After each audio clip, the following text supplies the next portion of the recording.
근데 우리한테 실생활에 제일 중요한 거는 재정 정책입니다. 재정 정책. 자, 여러분들 이제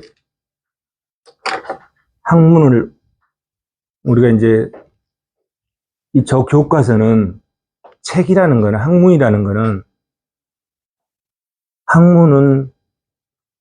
죽어 있는 겁니다. 학문은 살아 있는 게 아니고 저 책이라는 거는 뭐냐면 여러분들이 이제 주로 3학년, 4학년이잖아요. 사회에 나가서 직장 생활을 하든지 자기 사업을 하든지 하다 보면 많은 문제점에 부딪힙니다. 무엇을 풀어야 될 문제점에. 그러면 그 문제점을 해결하고 답을 찾아야 되거든요. 그리고 그거를 일을 해 나가는 거거든요. 예를 들어서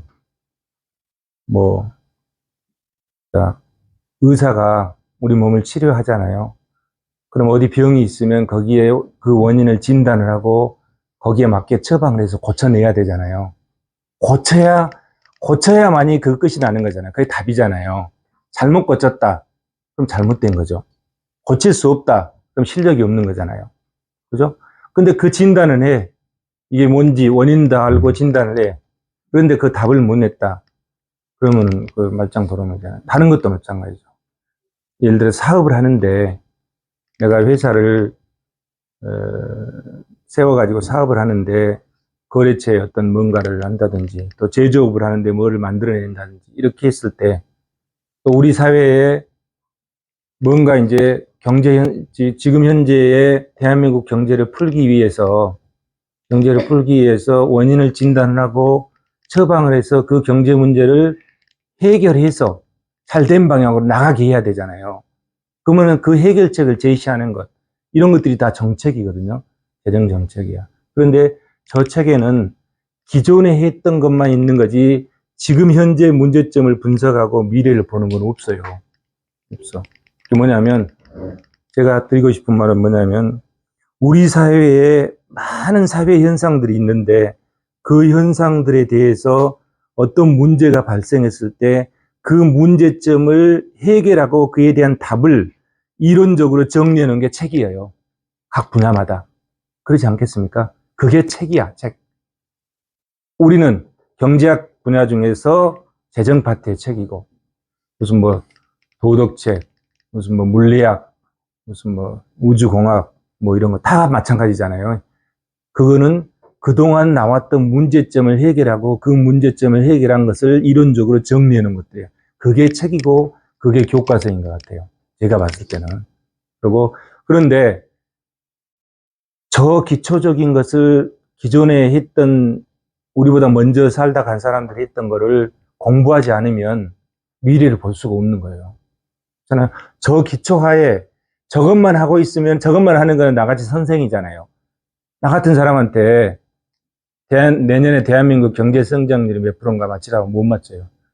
대한민국 경제학자 중에 누가 그걸 맞히겠습니까? 그러나 그걸 이론적으로 설명은 잘하지만 내년 경제 성장률이 몇 프로 정도 돼가지고 우리 회사가 돈을 어느 분야에 어느 정도 투자를 해야 돈을 벌겠습니까? 이렇게 하면 경제학자들이 그걸 하겠어요? 못 하잖아요. 그것이 해결책이야. 그게 답이야. 그런 것들이 답이란 말이야. 그런 것들이. 우리 사회에서 필요한 거, 그걸 필요로 하는 거예요. 저 이론을 필요로 한 게 아니에요. 저 이론을 바탕으로 해서, 우리 회사가 내년에 돈을 투자하는 이 부동산에, 투자했을 때 이게 돈이 될 건지 안 될 건지, 이 제품을 제조하는데 우리 회사가 투자해서 공장을 세워서 했을 때 이것이 수익이 발생해서 우리 회사가 커갈 건지 안 커갈 건지, 이 답을 내야 되잖아요. 그걸 하는 것이 현실이다, 이런 얘기예요. 근데 우리가 여기서 공부하는 것은 그런 걸 하기 위한 기초만 하는 거예요, 기초만. 이게 죽어있는 학문을 설명하는 건 선생이고, 실제 사회에 사는 거는 현장에서 뛰는 사람들이야. 여러분들이 가서 현장에 뛰면, 그렇게 했을 때 여러분들이 성공하는 거예요. 여기서 공부를, 그렇게 하나도 안 해놓고 미래를 볼 수는 없잖아요.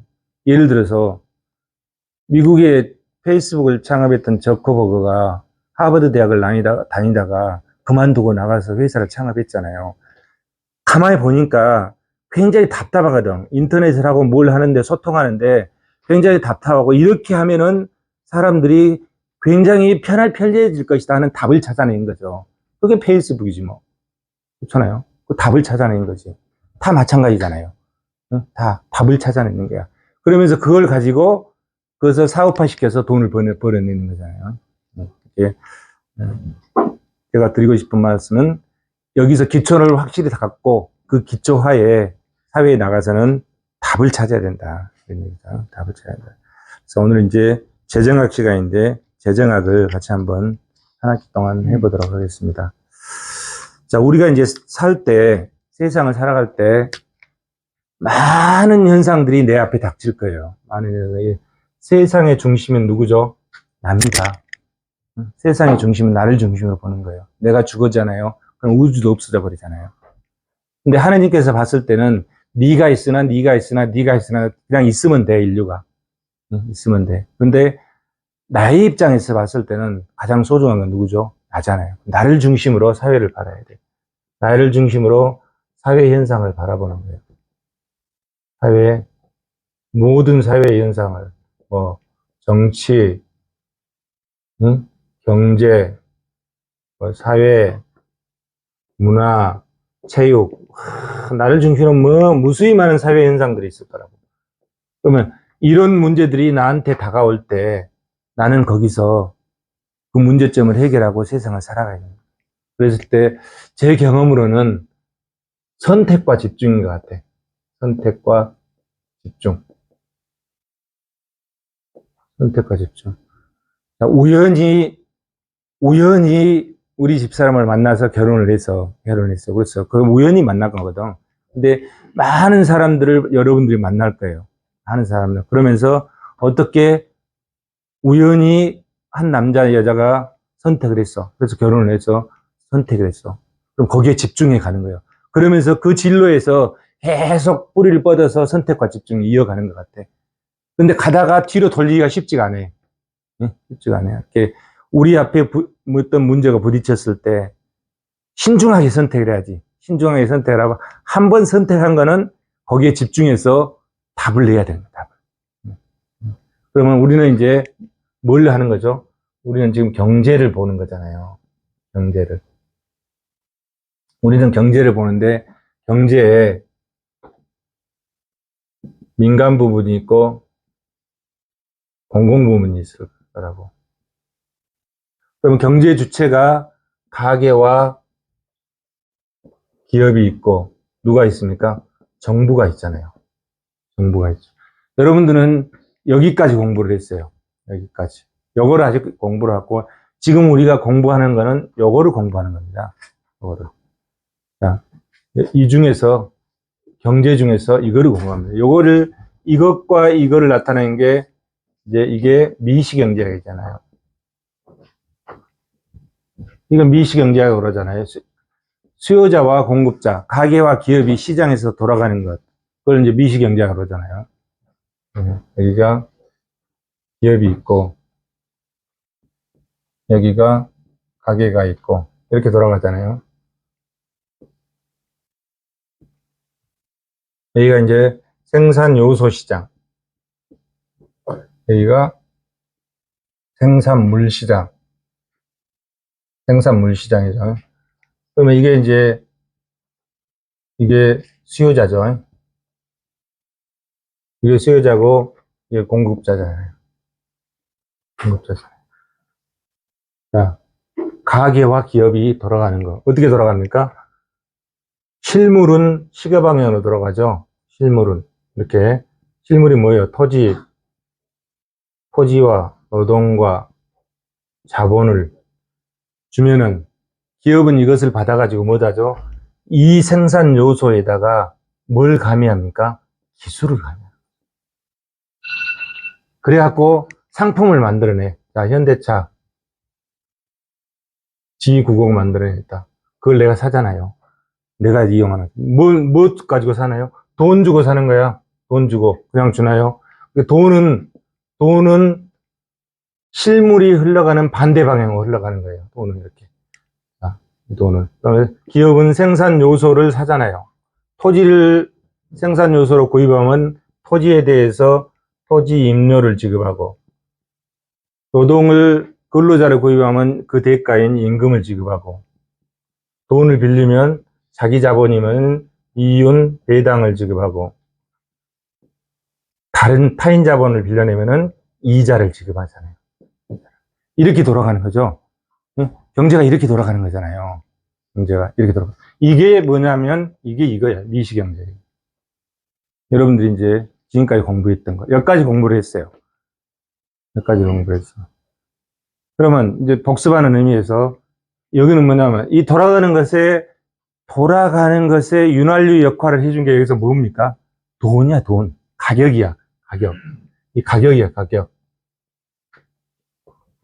가격이에요, 이게. 가격. 가격. 그래서 아담 스미스가 뭐라 그랬어? 고이지 않는 손이 시장에서 자연스럽게 균형을 찾아준다고 그랬잖아요.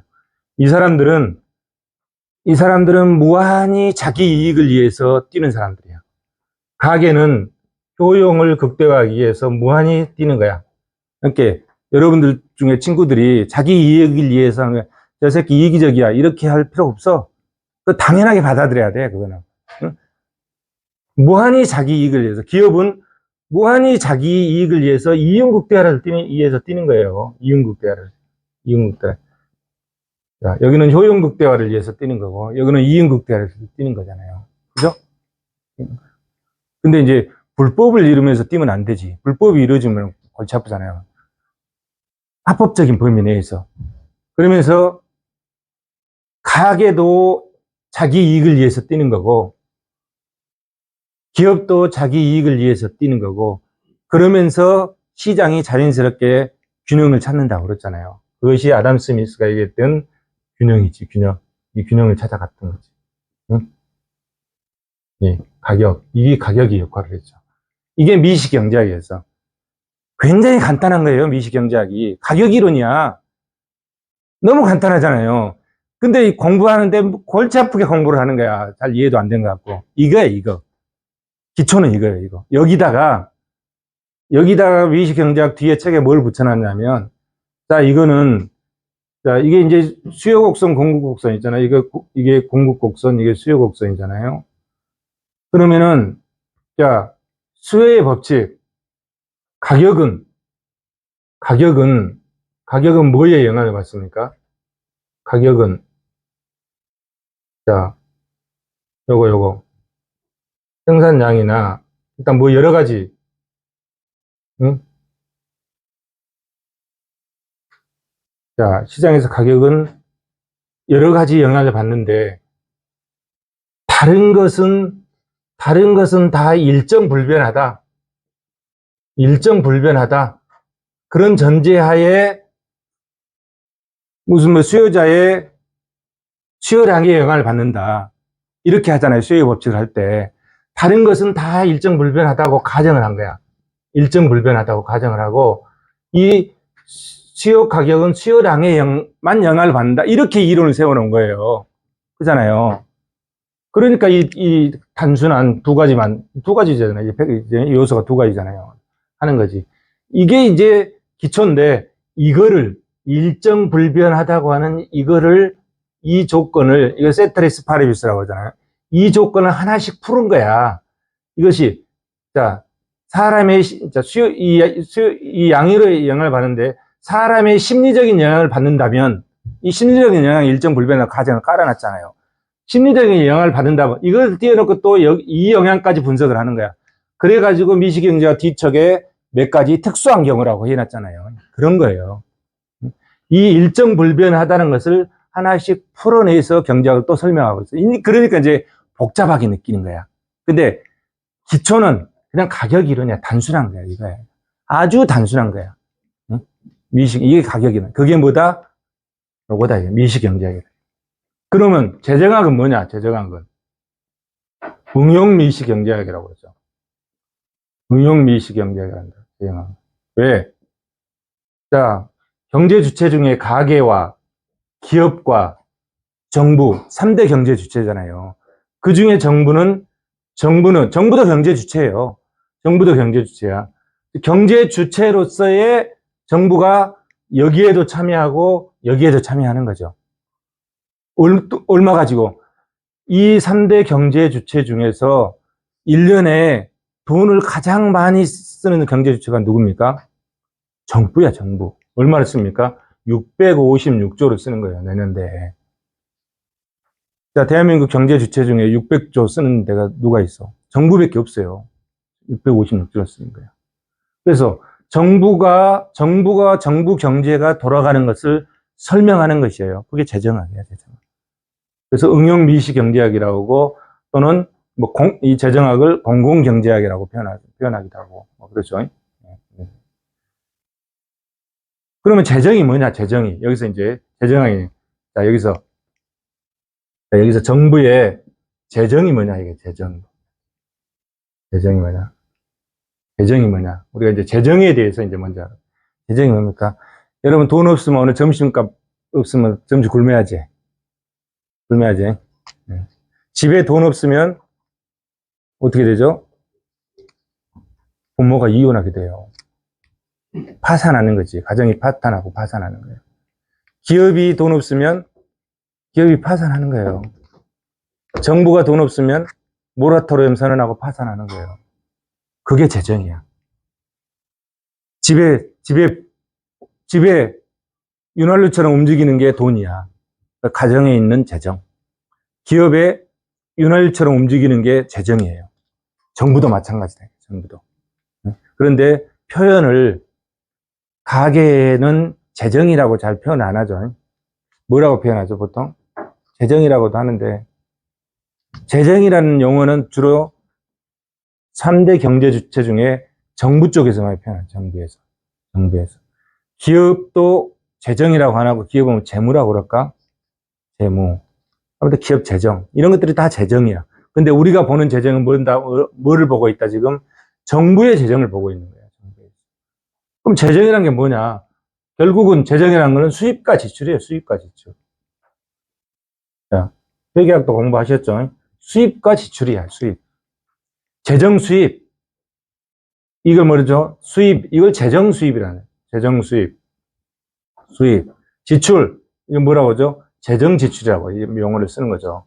재정 지출. 재정 지출. 이렇게 쓰는 거죠.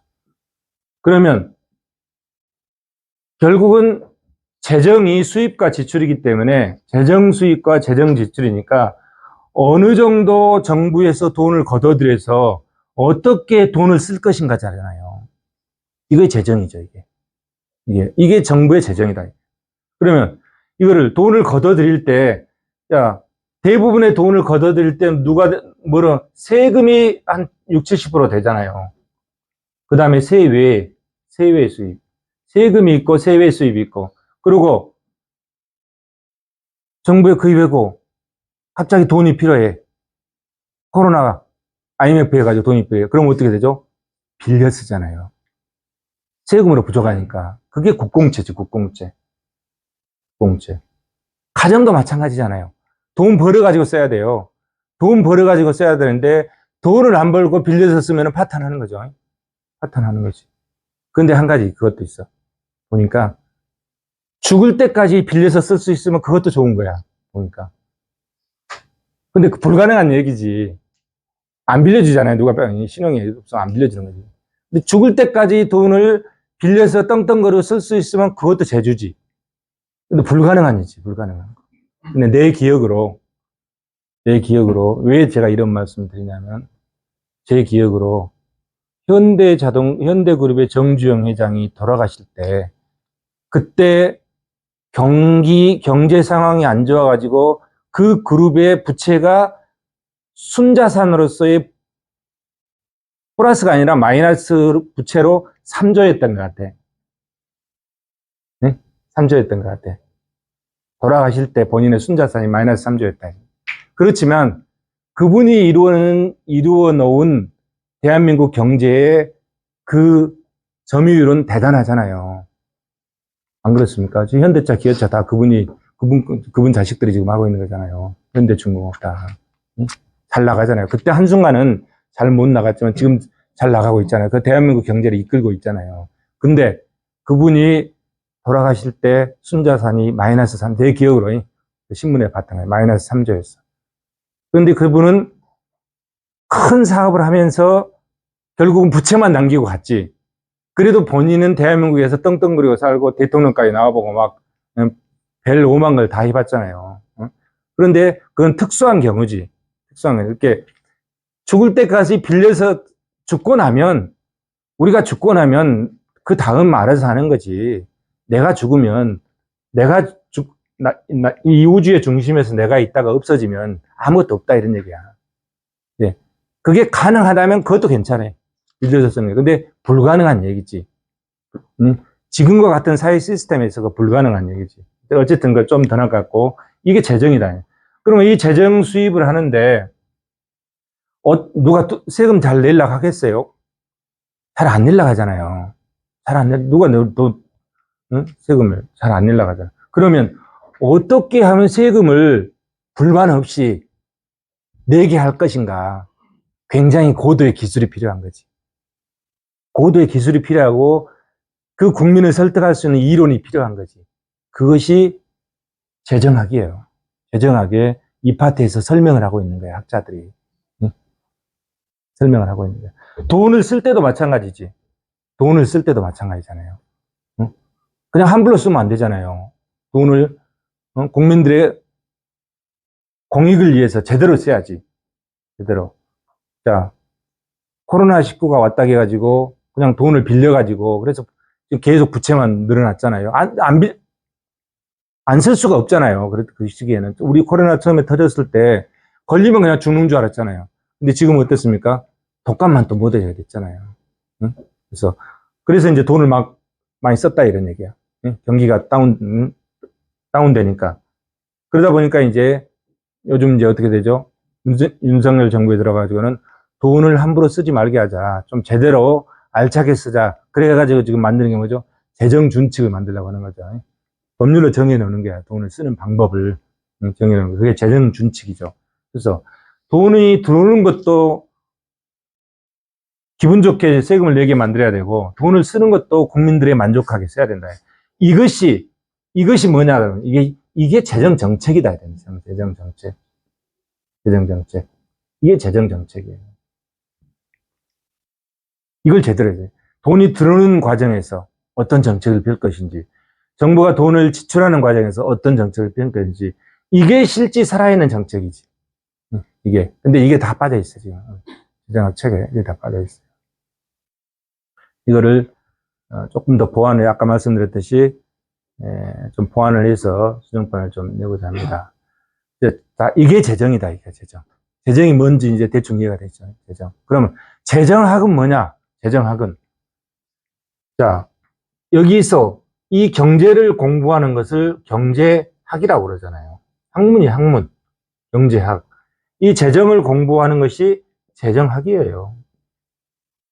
재정을 연구하는 학문. 자, 이 정치가 어디 가버렸네? 정치.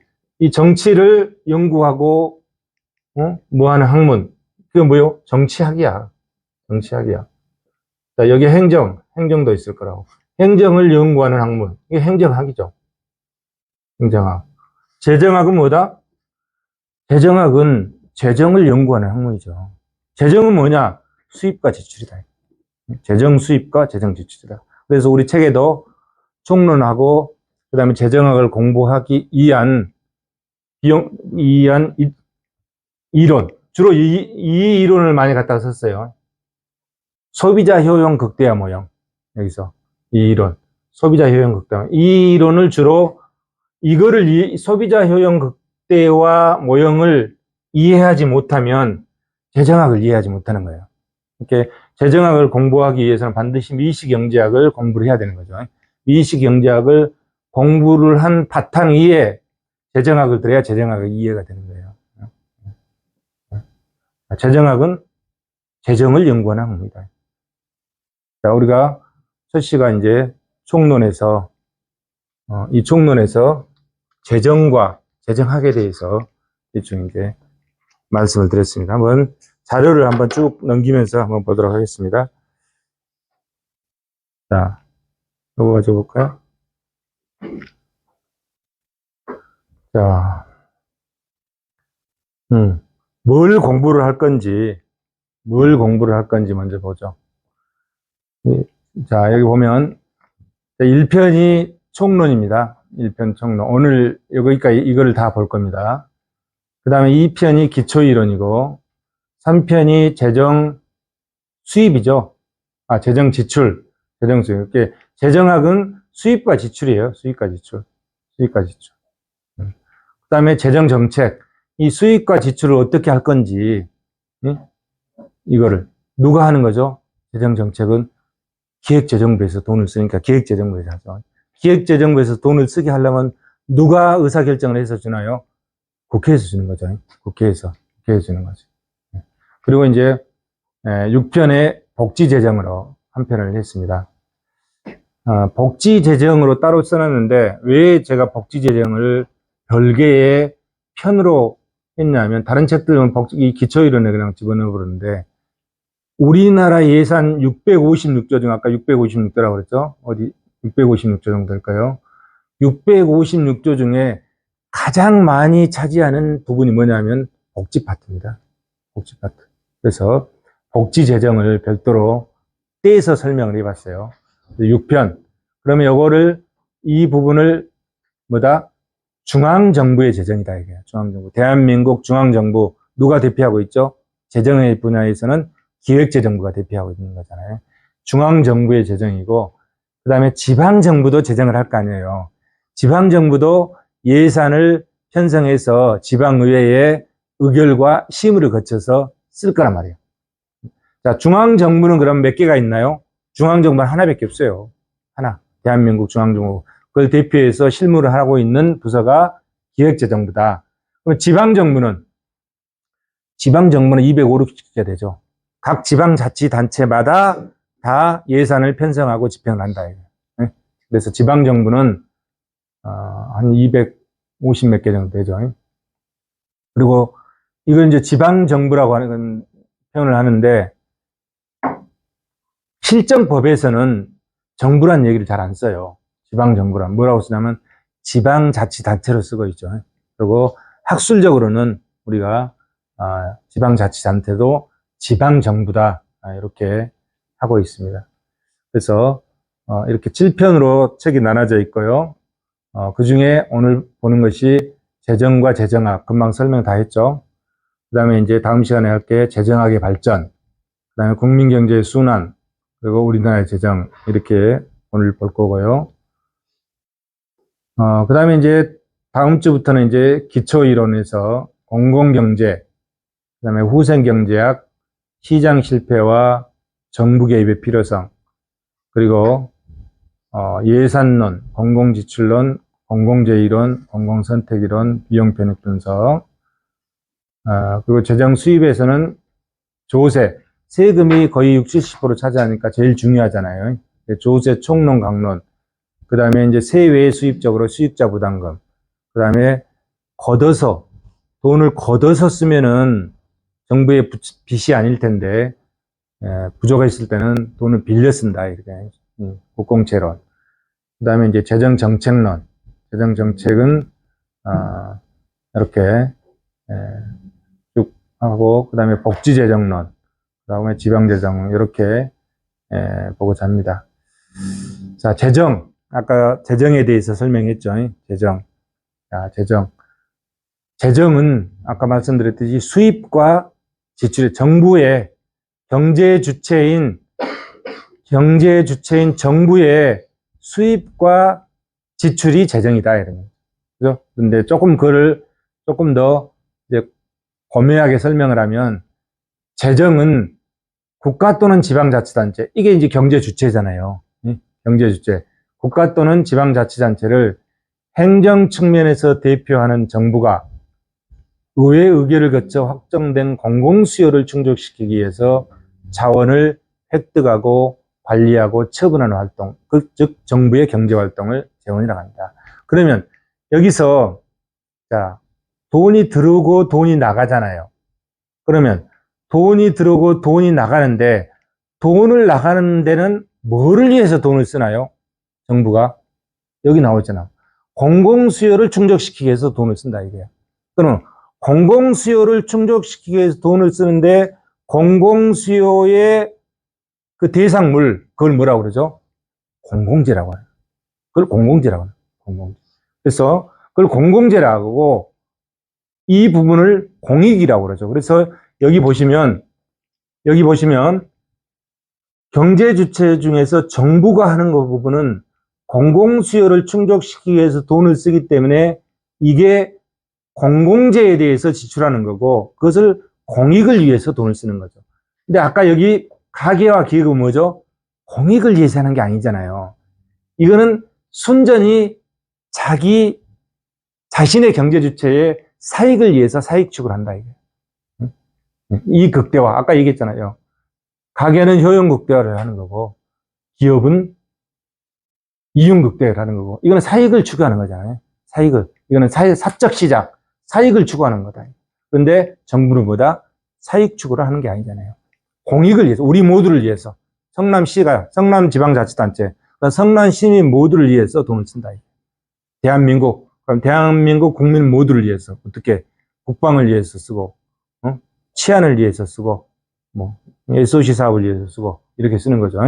자, 재정에 대해서 살펴봤습니다. 자, 재정은 이제 두 가지 측면에서 바라봤잖아요. 하나는 정치적, 행정적 측면, 다른 하나는 경제적 측면. 자, 정치적, 행정적 측면. 정치단체로서의 정부. 이거는 경제 주체로서의 정부. 우리는 경제학 파트의 재정학을 보니까 경제적 측면에서 우리는 보고 있는 거죠. 그래서 경제 주체로서의 정부. 우리가 여기서 얘기하는 정부는 경제 주체로서의 정부를 얘기하는 거죠. 그리고 또 다른 측면에서 보면 정치적, 행정적 측면에서의 정부가 있을 수 있죠. 재정에 대해서 살펴봤습니다. 근데 복잡하게 써져 있지만 재정은 뭐다? 정부의 수입과 지출이다. 수입과 지출이다. 자, 그 다음에 재정을 이제 구분을 해보죠. 조금 더 세밀하게 재정을 구분을 해보면 국가재정. 정부는 중앙정부가 있고 지방정부가 있잖아요. 그래서 중앙정부의 재정, 이거는 지방정부의 재정. 간단하잖아요. 중앙정부의 재정, 지방정부의 재정. 그 다음에 이 재정 중에 공공기관이 있어요. 공공기관. 347개의 공공기관이 있어요. 공공기관. 이 공공기관도 포함하고 있습니다. 공공기관. 자, 이 정부의 재정을 책에 따라서는 정부만 하고 있는 것이 있어요. 정부만. 그러니까 이 정부, 중앙정부만 대상으로 책을 집필한 교수님들이 있어요. 이 중앙정부만. 그 다음에 지방정부까지 포함해서 집필한 책이 있고, 공공기관까지 포함해서. 근데 공공부문이, 이게 공공부문이잖아요. 공공부문은 정부, 중앙정부, 지방정부, 공공기관까지 다 포함한 게 공공부문이야. 이 민간부문은 가계와 기업이고, 공공부문이 정부지만, 이 정부는 중앙정부, 지방정부, 공공기관까지 다 포함하고 있는 게 현실이라 이거예요. 그래서 우리 교과서는 공공기관까지 포함돼서 살펴보고 있는 겁니다. 그러면 중앙정부를 보면 중앙정부의 재정은 기획재정부가 예산을 편성해가지고 국회에다 보내면, 국회에다 보냈잖아요. 9월 1일자로 국회에다 보내면, 국회에서는 그것을 심의 의결해가지고 12월 2일까지 다시 기획재정부도 내려보낸다. 네. 그러면은 기획재정부가 그 예산을 실시를 하는 거예요. 돈을 뿌려주는 거예요. 뿌려주는 거죠. 이게 국가재정이다. 이게. 국가재정. 지방재정은 이런 식으로 되어 있고요. 공공기관은 여기 보시다시피 공기업, 준정부기관, 기타 공공기관 이렇게 해서 347개로 나와 있습니다. 네, 재정.